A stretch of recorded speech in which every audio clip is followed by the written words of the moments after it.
What's going on, everybody? Welcome to Time More Tech. I'm Time More, and if you haven't already subscribed to the channel, now is a great time to do that. Turn on notifications, and you'll be notified when I upload videos that will uncomplicate all kinds of complicated technology. Speaking of uncomplicating technology, today we're uncomplicating the camera app on your iPhone.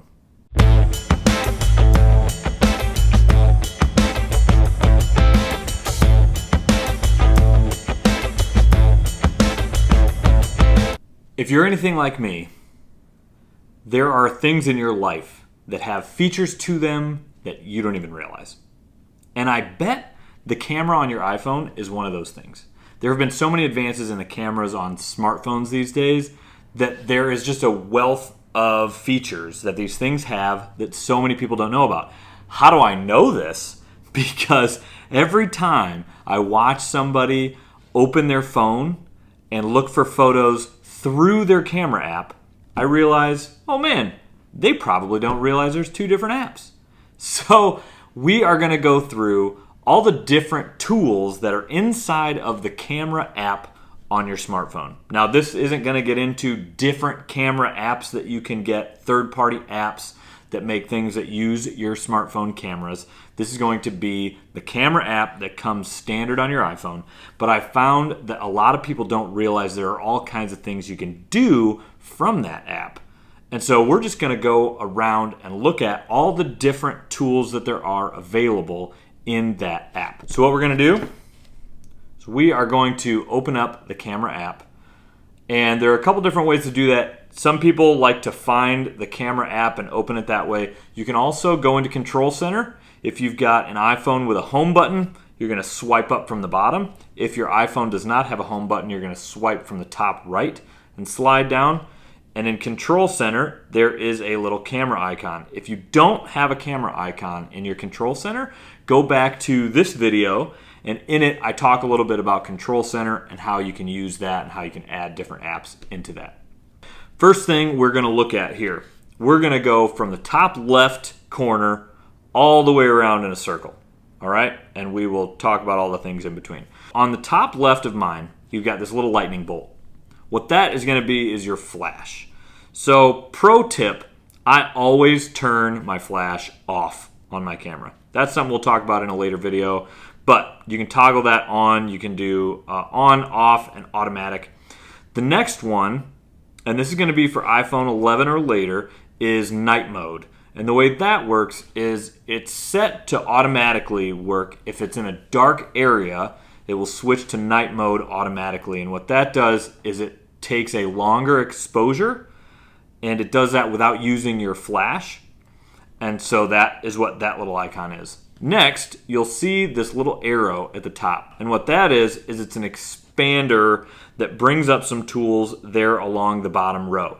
So when you tap that button, it brings up those tools. And the first one, that's those circles with a line through it on mine, that is called live photos. So you can turn auto, you can have it on, you can have your live photos off. I always leave them off. Then you've got your aspect ratio, which is just how your photo is cropped. So you can have it shoot in a square. So if you're shooting for something like Instagram, or you just want a square photograph, you can do 1:1. There's 4:3, which is kind of your standard photo size, and then 16:9, which is that real wide, kind of like your television aspect ratio. I usually leave mine at 4:3. Then you've got the plus and minus. That's going to be your exposure. So you can increase or decrease that to make your picture brighter or darker.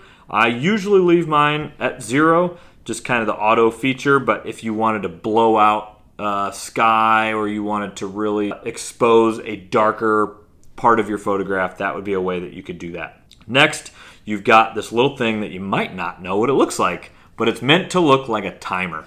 And the way that works is you can set timer off, 3 seconds or 10 seconds. And then your phone will actually have a little flash on the back of it with your light, with the flash on there that'll tell you when it's about to take a photograph, and it'll speed up. And so that is how you set the timer on your phone. And then there are these little circles, like a Venn diagram. I think it's a Venn diagram, right?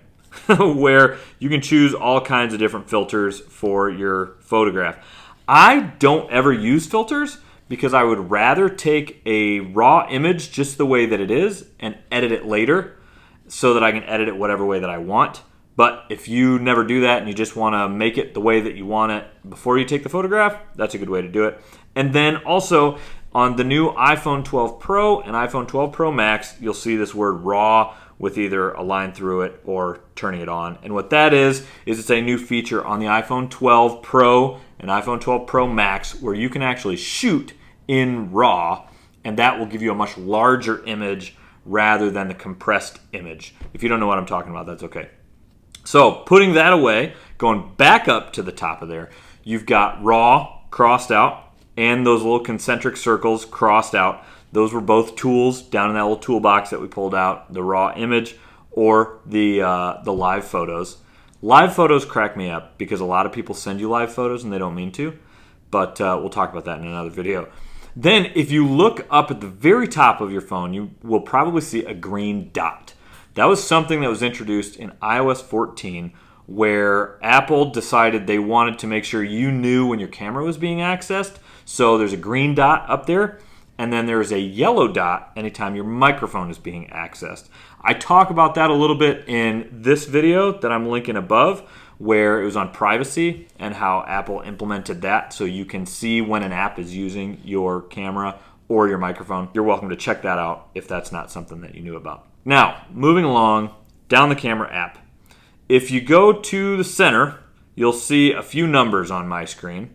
And what that represents is there are 3 different lenses that my phone is using in order to take pictures. My phone has a ultra wide, it has a wide, and it has a telephoto. And so that's 3 different lenses that take 3 different kinds of photographs on my phone. This is a really neat feature. Some of you might have just 2 of them.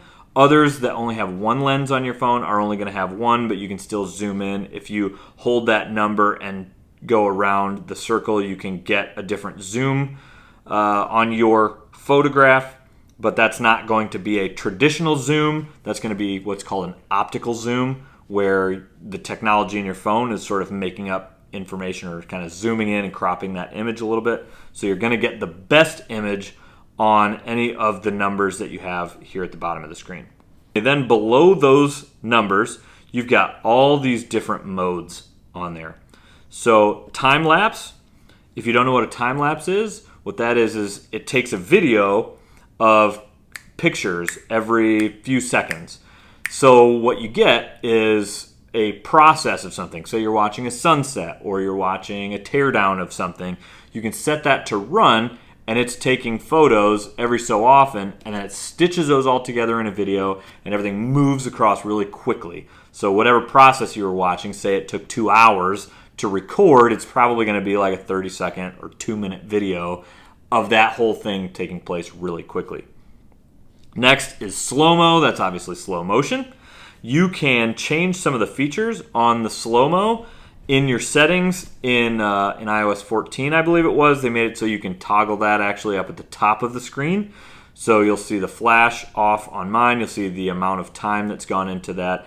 And you'll see the HD 240, HD 120, so you can change the frame rate to get a slower or faster slow-mo video. Then you've got video right there, and then you can see up at the top right, that changed to 4K and 24 frames per second. So that is going to be a frame rate. You can change that to 30 frames per second, 60 frames per second. You can change it to HD, which is going to be 1080p or 720p. Then going back down here, you've got photo, which we were kind of walking through. Then there's portrait, which gives you lots of different options on how to take a portrait. Here again, these are pretty much filters for portrait mode, and your camera may or may not have portrait mode. That was an addition to some of the newer cameras. But there again, I don't use those. I take the picture normally through portrait mode, and then we'll add those later if I want to. And then last, you've got Pano, which I believe just about every iPhone is going to have. And this is one where you start at one side and you turn it on and then you go across a landscape and it gives you a really long, really wide photograph of a panoramic or a vista, some sort of landscape that you want a really long picture of. Something else that I've been using lately is doing that vertically, which is pretty neat. So you can get like a really tall building or a tall tree, and it gives kind of a neat picture to do that. So there's a hot tip for you. Now, moving right along. Down here at the bottom right, you see this circle made of arrows. What that's going to do is it's going to flip your camera around. You're welcome for that. It's going to flip your camera around so it's got the front-facing camera. Pretty obvious, pretty straightforward. You will notice that some of those other features are less when you turn the front-facing camera. The reason for that is you have a camera right up in the center of your screen, and that's facing your face, but there's only one of them, and it has limited features. So it's only got one focal length, and it might not be able to do some of the other things. So it might shoot a version of SlowMo, but it's not going to do it as well. It can't shoot 4K, 60 frames per second. It might be able to shoot a version of 4K. That's going to depend on your iPhone and the quality of that front-facing camera. Then, right down there in the center, the little white dot that I think you probably know is to take a picture. Something you might not realize is that your volume buttons will actually work to do the same thing. So your volume buttons on the left side of your phone will actually work as shutter buttons. So let's say you've got your phone sideways like this and you want to take a picture, you can actually push your volume button to take that picture. And finally, you've got this little box here on the bottom left of the Photos app, which is a very small image of the last image or video that you took. That will open up into a small version of your Photos app that will allow you to sift through some of the photos that you recently took. And that is it for the camera app. If this uncomplicated something on your camera, I would love for you to leave it in the comments below. Let me know the feature that you didn't know you had, or something that you knew you had to have but didn't know how to use it. What feature are you going to use now because you got to watch this video? And as always, hope that was helpful. I hope that uncomplicated your complicated technology. And I will look forward to seeing you in the next video. Remember, like the video, subscribe to the channel, turn on notifications, and leave a comment below what was helpful about the video. Thanks.